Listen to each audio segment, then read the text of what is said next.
Nokia 7360, 7370, 7380, the L'Amour range, announced October 2005. A decade ago, Nokia had a reputation for making practical, if slightly dull, mobile phones, but occasionally the Finns liked to let their hair down and produce something different, and the Nokia L'Amour range from 2005 was certainly different from the norm.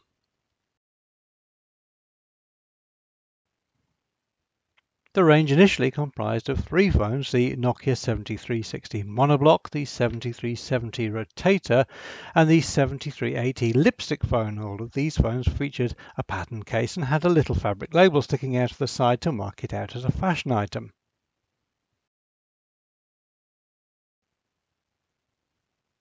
Out of these, the 7360 was the most straightforward, being a fairly basic but quite attractive device in four colours, brown, amber, pink, plus a black chrome combination for the boys.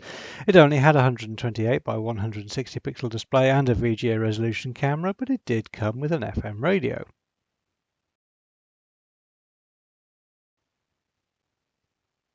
The next model up was the 7370 phone with a rotating screen featuring a much better QVGA display and camera. You could operate most of the functions of the phone with the keypad hidden, and this was a much more girly device than the somewhat gender-neutral 7360. Rotating phones were always quite rare compared with the sliding phones of the same era. Topping out the range was the Nokia 7380 in an even more unusual lipstick or pen phone format. Nokia had made a similar device the previous year, the Art Deco style 7280, but the 7380 had a better specification and a more feminine design than its predecessor.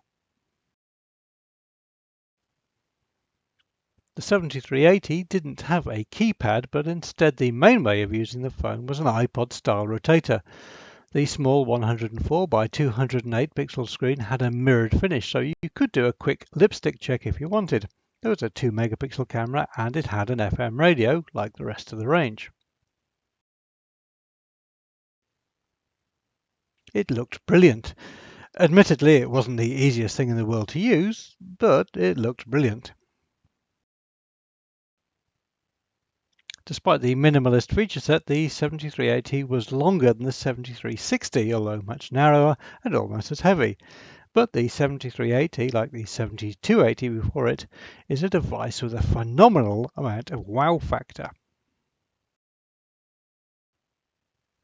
Priced at €500 before tax and subsidy at 2005 prices, the equivalent retail price today would be around €750 or £550.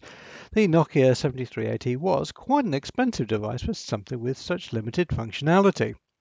It's worth noting that Siemens had tried and failed with a similar approach with the Zilibri series launched in 2003 and dropped in 2004, and those were half the price of the Nokia. Both the 7380 and the 7280 that preceded are both rare and desirable handsets today, with current prices upwards of around €130 up to €400 depending on condition. The other two devices are more commonly available with prices starting at less than €50. These radical designs certainly make an antidote to the slabby smartphones of today. Perhaps some daring manufacturer would like to revisit the concept?